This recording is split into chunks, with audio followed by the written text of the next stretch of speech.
All right, here are 5 tips to boost your score on standardized tests. Number 1, you're gonna wanna fill out the booklet and then leave the bubble sheet for the end. This is going to save you a lot of time on each section. Now, just think about it for a second. You're filling out all the answers in the booklet and you're going over to the bubble sheet and filling them in immediately after. That's a lot of time going back and forth when it's going to be a lot more time efficient to fill out all the answers in the booklet. And when they give you a 5-minute warning or you realize that you're starting to run out of time, then you can transfer those answers over to the answer sheet, the bubble sheet.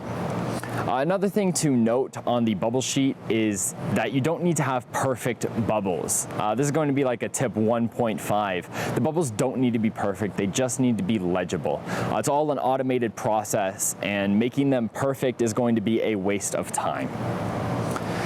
Number 2, be aware of off by 1 errors. Now this term off by 1 is usually associated with the math section, usually with decimal places, or even if the answer is 10 and they add 1 or subtract 1 to make it 9 and 11 respectively.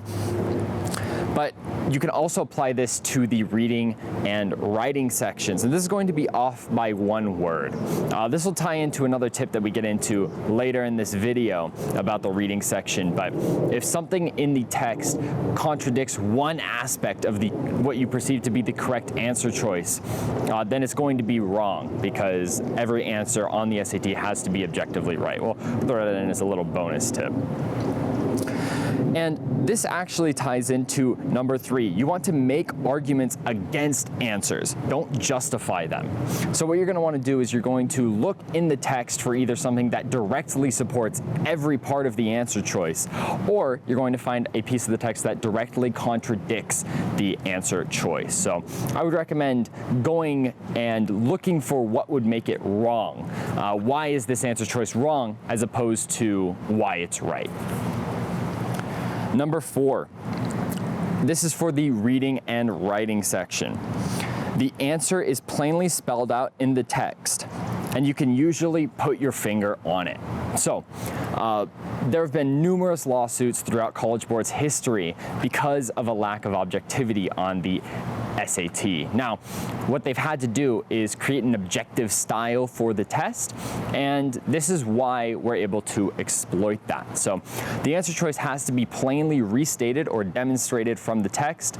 In the actual course, I get a little bit more in-depth into this, but what's really important that you need to know is that it's plainly spelled out in the text for the reading and writing sections, and you can usually find the line that justifies it.